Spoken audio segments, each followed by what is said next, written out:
Wait, who is it? Oh, Senator Collins. Yay! Come on in. Come join our living room here. Come on in. Senator Susan Collins with me. Hey, Susan. How are you? Susan, thank you for joining us. We thought we'd just kind of mix it up a little bit. We're going to get rid of him soon. I love your blue dress. Yeah, he said such nice things about you. But let me just take a couple of quick questions for Senator Durbin before he needs to run off. Yes, right here. Do we have a microphone? Can we toss it over fast? How are you? Fine, thanks. We're going to have fun, I promise. Yes. Hi, my name's Lorna Abernathy, and I am on both sides of helping the Alzheimer's Association raise money through my national sorority, but I'm also a caregiver to my father, who's 88 and has Alzheimer's. And my challenge is we are raising money, and I think it's wonderful for research because I don't want any other family to go through what we were going through with my father. But at the same time, I want to be able that my father lives a life of dignity, because up until this point, he was a very active gentleman, very happy, very charismatic. Where does the money come from, and how do we get the different nursing homes and care facilities and in-home care to meet the requirements to continue to treat people with dignity? Because I feel that, as we've been talking to some of the other caregivers before, that's one of the things. There's no standard. It's a very high turnover in rate. I've been very fortunate and have found an amazing place for my father that I hope others can find, but then I hear horror stories about what is out there. And when you talked about the Affordable Care Act and health care and how we all deserve it, I also think people who have served in the war, as my father had, and supported his family since he was 14, he still has a level of care. Thank you.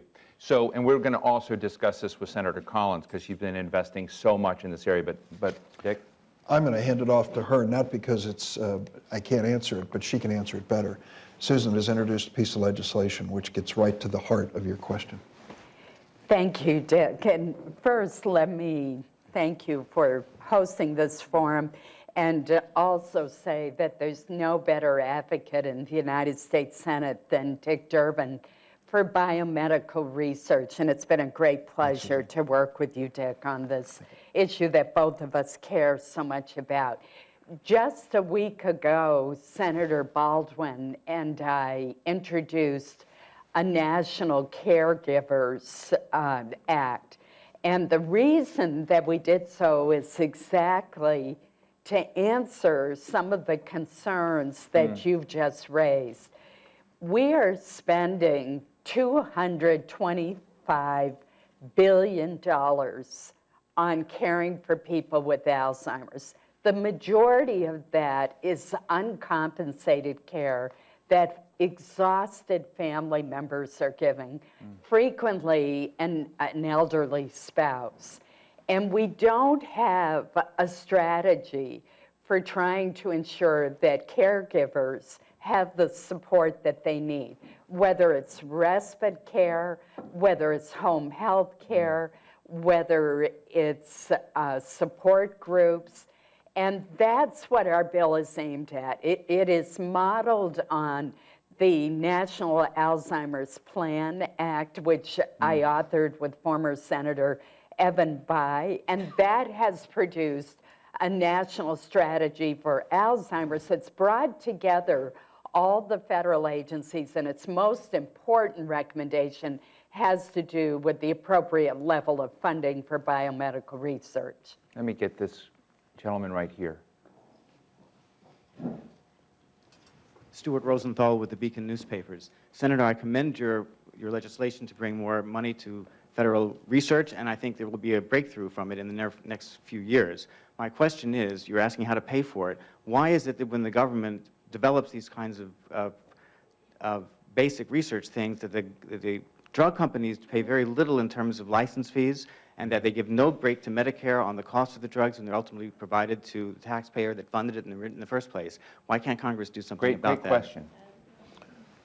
There's no reason why pharma shouldn't pay more. The investment they're making in the AMP program is modest in terms of real dollars. We hope that even that modest investment will lead to some public-private breakthrough here on Alzheimer's. But I think there are places to turn that are not unreasonable. And certainly pharma is large, it's important, but its revenues and resources suggest that it can be part of the solution here when it comes to medical research. People will ultimately benefit from this research, but usually pharma will benefit first.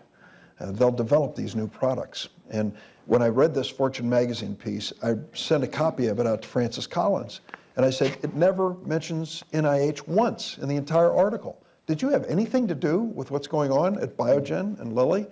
He sent me a memo with 10 different elements of what basic research at NIH led to developing these new experimental drugs. So there's a linkage there, and I think engaging pharma in funding some of this research. If I could, I mean, we had a pre-session this morning with Stacy Weninger, who is the person who raised $217 million for this first round company, Denali, working on neurodegenerative research. What interested me about the amount of money, which was very large, which is 1/3 of the entire budget of what the $666 million they put in. But in that, when you talk to her about this funding gap between those in the lab who develop innovative research and getting to market, those that invest early are usually wiped out in the way equity is diluted. And so there's a structural bridge that's not being met by most. And so to just say that pharma should do that doesn't necessarily figure out the incentive problem, right? I'm not saying do it alone. Yeah. That they would be an element in this, I think would be important and makes sense from their business model. But I really view this whole research question, not just biomedical research, but related research, to be the kind of commitment America needs to make in this 21st century. Look at our competition. They get it. What China is doing now in research, China fills the bridge. Absolutely. With a lot of concrete. They see this coming. They want to be dominant. They want to, if 20th century was the American century, they want the 21st to be the Chinese century. And we better wake up to this reality. And as I said earlier before you got here, I'm not opposed to finding the cure for Alzheimer's in China and using it in the United States. Don't get me wrong. But we have established here, But it's a strategic industry. a strategic industry that produces so much. What we did in mapping the Human Genome Project has been paid back to us 150 times over for every dollar spent in that and doing that, and it will continue to. So it is an economic driver, not just morally. Susan, did you want to comment? Yeah, I just want to encourage us to look at this in a broader way. Alzheimer's is our nation's costliest disease.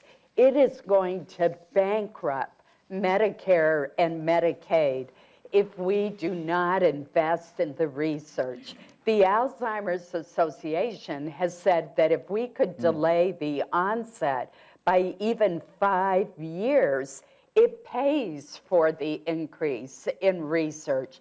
So I think this is one of these issues where we're looking at it far too narrowly, because if you look at Alzheimer's as our costliest disease, if you look at the return on investment, if you look at the tsunami of cases that we're going to be facing just because of the changing demographics of our country, we can't afford not to make this investment.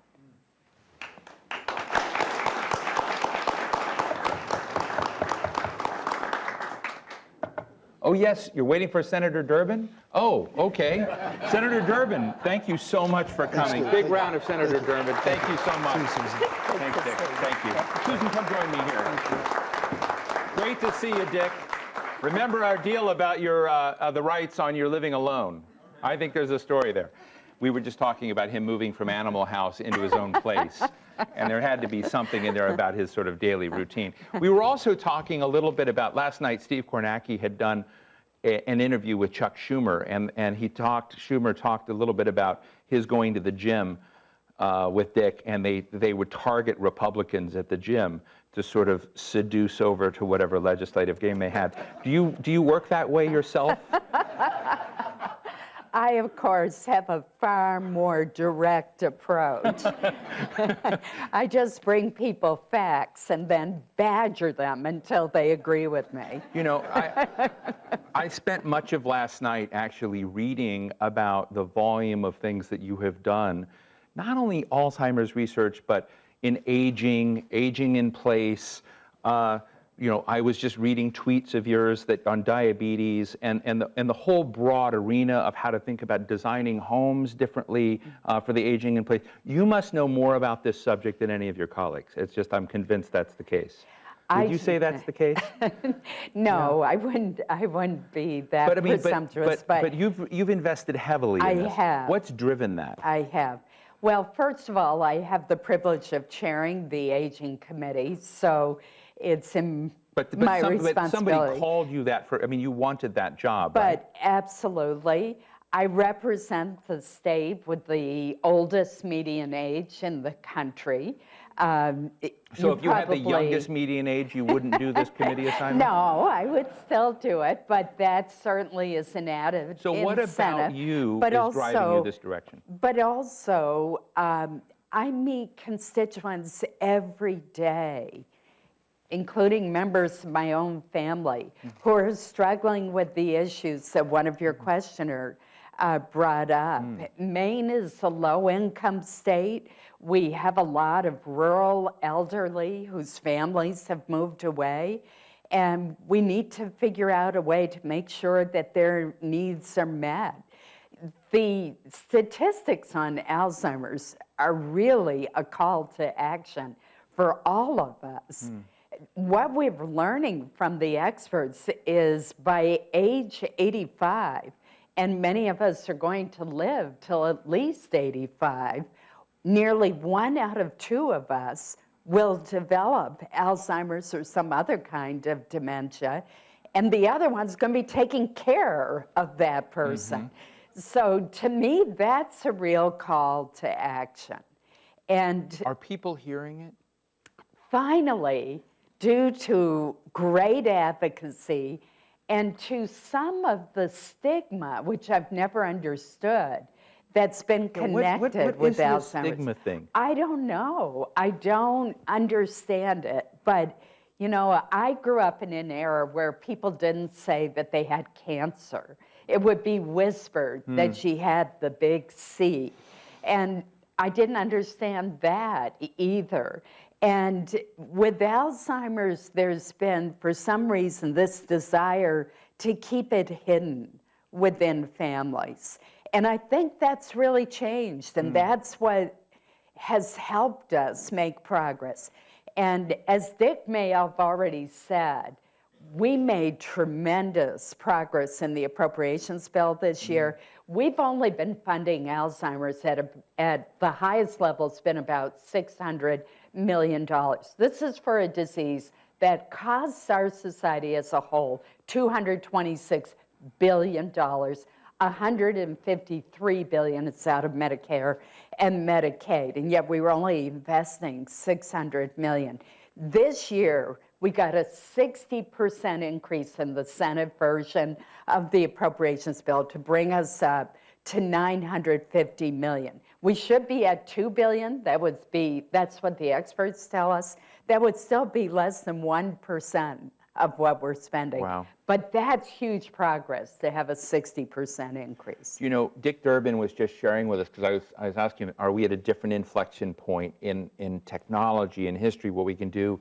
And he was pretty modest, because I was sort of looking at his target for dealing and treating with Alzheimer's at 2050 and yours of 2025. And you got your colleagues to basically pass something saying this is a vital national priority and you can't wait on a vital national priority. Let's move up the date. And it occurs to me, you've served in the Senate for 18 years. When I think back 18 years ago, we didn't have gadgets like this. Right. We didn't have all of the embedded sensors, the wearables, all of the data management that we seem to be having today. Do you feel in your long service to the country that all the stuff you sit inside the center of the Wizard of Oz? Do you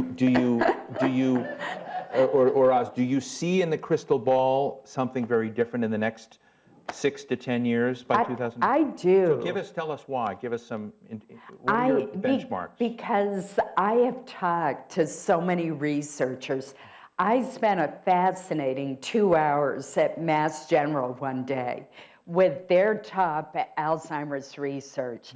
And they are making real progress. And it takes money. It takes money.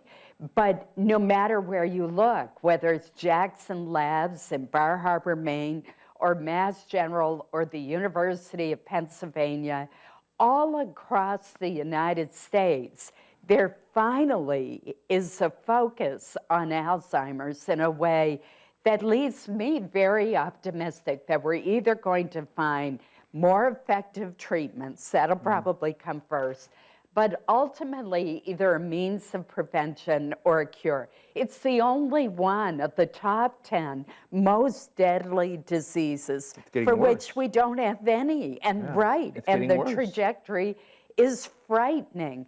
And here's what makes me optimistic. When HIV/AIDS came on the scene, we really invested and focused like a laser. And look at the breakthroughs that we have made in treatment of people with HIV/AIDS.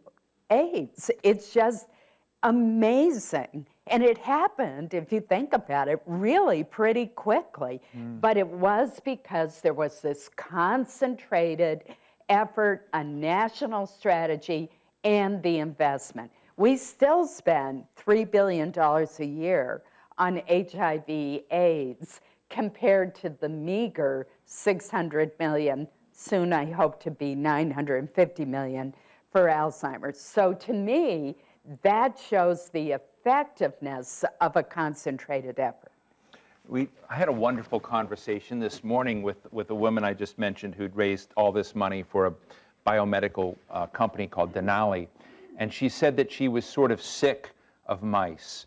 That, and what she was trying to say is that in mice, we can show that we've cured mice of Alzheimer's, but the translatability of that to what we're dealing with is so limited, and there's so many problems. And she made two really interesting points. One was that the stigma issue or something out there is still limiting those people willing to step forward to have sort of genetic markers done and given, and to get into the population pool that they would need. She said hundreds of thousands of people is what they would ideally need over a period of time to map this better. And the second is, she said, we have a ridiculously low tolerance for risk in the Alzheimer's area. But if you're having a heart valve procedure, or you're having other procedures in which, the risks are high, people take them. But in Alzheimer's, there seems to be, a barrier to that. Have you thought a little bit about that dimension of both risk and population pools? I have. One of the hearings that we held on Alzheimer's, we had B. Smith, the restaurateur model, come testify. And she sadly has early onset Alzheimer's.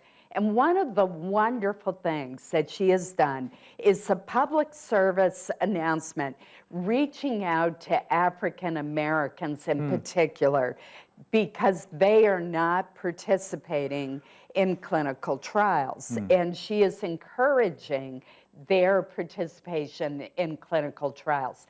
I've had members of my own family participate in a very unsuccessful clinical trial for Alzheimer's. But we need people to think not only about themselves, but the next generation. Yesterday, I met with two constituents who were struggling with early onset Alzheimer's, which is the saddest of kinds of Alzheimer's. And there are genes that have now been identified for early onset, and so that you can get tested for it. And they talked about the dilemma of their 29-year-old daughter who is about to get married, and she can't decide whether to get tested or not. She can't decide whether she wants to have children or not, because she feels if she doesn't get tested, she shouldn't have children.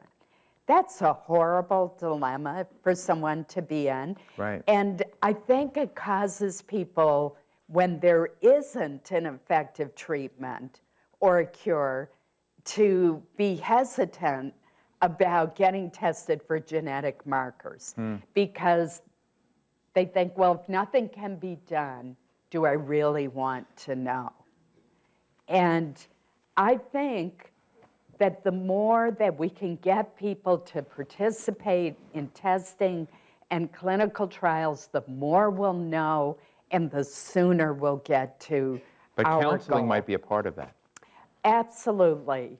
And I think also, though, helping people understand the benefit for the next generation. You know, I was thinking about the Senate. You know, one of the things that you think about, you know, Pete Domenici stepped forward on brain research and has had difficulties. So former Senator Domenici is someone I had the privilege to know well in the 1990s. But when I think back, and you go back and look at a number of the senators who have passed, a number of them likely had Alzheimer's or some form, but not reported, that Correct. people hid it. They didn't talk about it. It wasn't disclosed. But I know of some cases.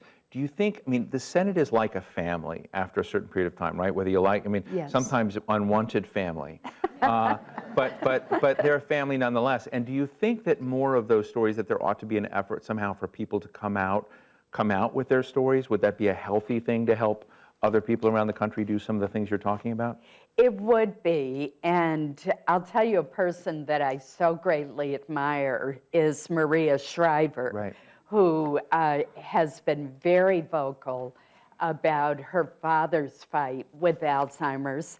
And I remember when she testified, and it was so poignant because she said that he remembered every word of the Hail Mary, the prayer that we Catholics say, and yet couldn't remember her name. And that, when I heard that, it was so heartbreaking.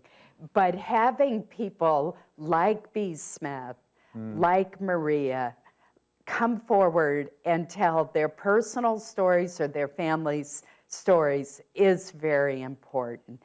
But it's very hard because sometimes those family members still want it not to be known. And so part of our job is to do more forums like this and to encourage people, particularly celebrities, to tell their story. We had Glen Campbell come and testify before us. And that was wonderful. And he played some of his music for me before going on with his daughter's help. And music had stayed with him. And I've seen that with members of my family struggling with Alzheimer's, that music seems to still stay with them. Well, I don't know if Alzheimer's was part of it, but you had Richard Gere up there playing an elder man who was homeless as well. And so there's an element of homelessness, being lost, not being connected, that's part of this as well. And so working through those celebrities per se helps you kind of broaden the story. So let me ask you a couple of unfair questions. Who, I mean, to be honest, I mean, there are probably some Democrats who are not big on science and got D's or F's in science, but there seem to be a lot more in your party. And, you know, and that's that's not right. Okay. Okay, I accept it. My point is so science, though, the solvency of science, the investment in science, the belief that science can deliver something there, this seems to be a point of contention with some of your colleagues. Well, one, is that true? And two, is there a way to bring over? I mean, Dick Durbin was talking about going and taking the most conservative members of the caucus, and I know he wanted to say anti-science, but he didn't. But taking them, go talk about biomedical research with your constituents, and you will see them come alive. And he says that's happened. So I'm interested in this debate about science and health and investment, and whether that is a challenge for you with your colleagues in your caucus. Well, the best answer I can give you is the Republicans are in control of the Senate. And for the first time ever, we've had a 60% increase in Alzheimer's funding. Very good answer. So who is, I mean, you make such a compelling case about the footprint of this problem, about it's really a national security issue for the nation, at least on the domestic front. Dick Durbin talks about it being a area of strategic necessity.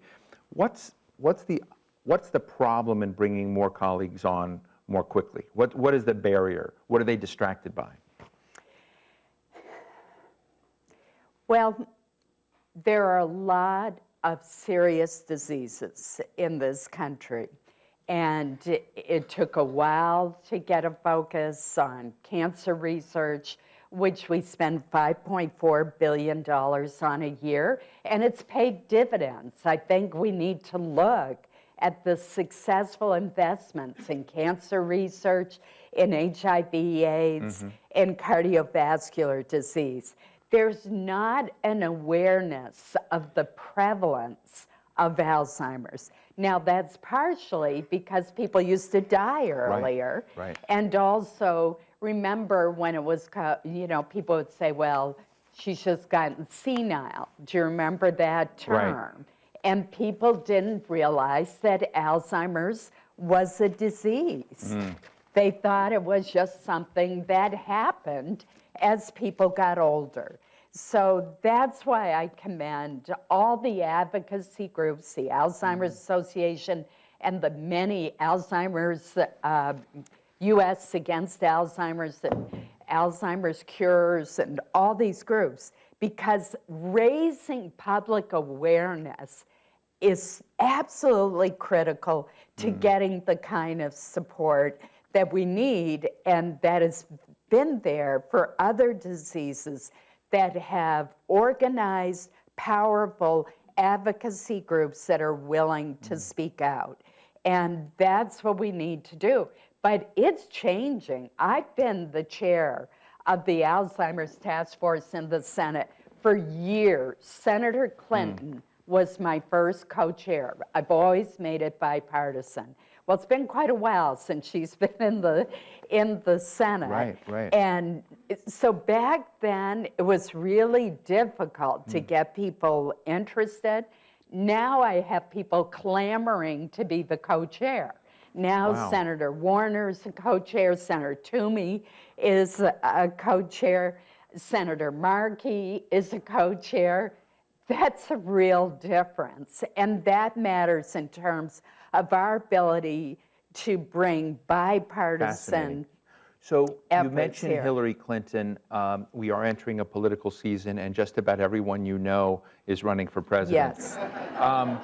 Do you think there's a chance? I don't know Donald Trump. I want to put that on the record. But in that, do you think there's a responsible way to elevate something like Alzheimer's Yes. research in the presidential, that we seem to be talking about a lot of silly stuff, but is there a chance to bring some of the serious health issues into broader discussion? Yes. And how would you recommend doing it? Let me give you a great example.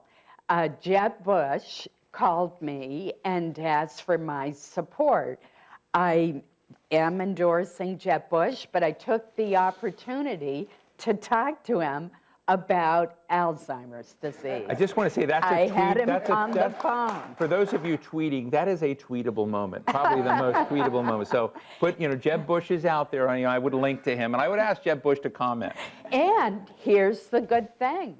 Just a few weeks later, he talked publicly about Alzheimer's disease, about his mother-in-law's battle with Alzheimer's, and the need for more investment. So see, it works. But in all seriousness, regardless of who you're supporting for president, ask them what is their position on Alzheimer's. Encourage them to make it part of their platform, their agenda, and push them to speak publicly about it.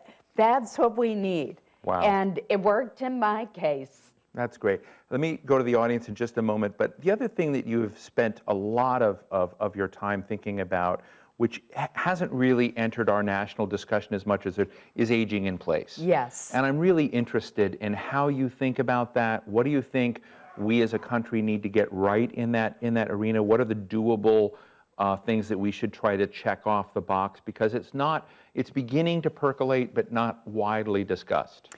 Well, I'm going to give my parents credit on this. When they built their house, two-story house in 1957, they were smart enough to put a master bedroom and bathroom on the first floor. And I'm one of 6 children, and they closed off the top floor. They left one as a guest bedroom when we come visit. But I cannot imagine how they had the foresight back in 1957 to think about their ability to climb stairs. And when my father had his 2 knees replaced, one year and one the next, it wasn't an issue for them. I happened to have broken my ankle last December, and the house I live in, thank goodness, has one of those automatic chairs that goes up a back staircase. Just happen to have one? Yes, and when I bought it, little would I have guessed that I was going to be the one to use it. And, but it was going to the University of Maine, which has a whole program to help people age in place. And they went out to assisted living houses, places, and interviewed seniors. They interviewed 50 seniors and said, what do you need? And it wasn't just stairs by any stretch. It was sensors. It was all sorts of indicators where they could be connected to their loved ones. Now, I will tell you, there were privacy issues here that had to be dealt with. But we're a long ways from the old, I've fallen and I can't get up medical alert button. And it was from them that I realized you could redesign living spaces and renovate living spaces so that there would be a sensor if you didn't close the refrigerator door, or if you left the stove on, or just better pathways through your house if you're losing your vision through macular degeneration. So it's a really exciting area, and let's face it, most of us want to stay in the comfort, security, and privacy of our own homes. And we've got to do a better job using technology to make that possible. There are also huge cost benefits of being able to live in your own home. So we had a hearing on this issue too. And we had someone come in who compared the cost of institutionalized care in a nursing home versus redesigning and putting sensors that would allow better connection to an adult child. And it was wonderful. I can't imagine. I was talking to Amy Klobuchar the other night about you, and she said there's just no one who knows this world. But I can't imagine anyone telling you no if they ask you to work on a bill. Let me open the floor to our guests. This is a great, yes, right up here in front. And we're going to get you a microphone. Shireen, just throw it. No, just... It's Richard Harris. I'm with Next Avenue. Yesterday, I had a nice conversation with Dr. David Satcher, the former Surgeon General. Right. He was a member of the Alzheimer's Study Group, which came out in 2009 with a report that was supposed to be a wake-up call, a clarion call about all the statistics that you mentioned, that Dr. Johns mentioned, that other people have mentioned. And I asked him the question that Steve just asked you, which was, if all this is true and we're facing this tsunami of cases and we have a fraction of the research money that's going to this case, why is that? Well, what is the problem? And he doesn't know the answer, but one theory he has, and I'd love to get your opinion, is unlike HIV/AIDS, which more or less affected younger people, his theory is that one reason for the slow response is that this disease, unfortunately, affects older people. And he also made the point that many of those older people who are obviously afflicted with the disease don't vote. To what degree, it doesn't explain everything, but to what degree do you think it explains some of what's going on in terms of the slow response to the need for funding for Alzheimer's? Can I piggyback on that? With the self-awareness that we're all going to have at some point about our own health frame, our genetic makeup. I'm thinking of having my genes sequenced. It's about $1,000. Is the question of whether that changes the stakeholding in that or not. Like if you know 15 to 30 years before you're in that, does it change that? But go ahead, Susan. Well, first, I have to tell a story about Dr. Satcher, whom I got to know when I first came to the Senate, and he was Surgeon General. It turned out that he had done an Institutes of Medicine study with my uncle, who practiced in Maine for many years, and who has since died of Alzheimer's. And so I think the world of Dr. Satcher. I don't agree with him in this case, because any of you who have had a family member with Alzheimer's know that it affects the entire family. It does not just affect the victim. It affects the grandchild whose name is no longer remembered. It affects the spouse who's trying to deal with a husband and wife who's, for the first time, yelling at them and won't bathe. It affects everybody. So having seen this very close, up front and personal, I don't think it's because it's a disease of the elderly. I think it was because for years it was hidden, or people died earlier, or it was, well, she's senile. And, you know, we didn't understand that it was a disease, even though that work's been done for years. But think of the difference. Right. And Dr. Johns would tell you, the difference in the last 5 years on public awareness is remarkable. When the Alzheimer's Association bring those purple-clad advocates to town, I always have a hearing that day because it fills up the entire hearing room, and it's important visually for people to know it. I'm sorry, it's not No, you've good, answered but my question by saying that we're all in the game, so it's not there. Let me take one last question. Comment. Yes, right over here.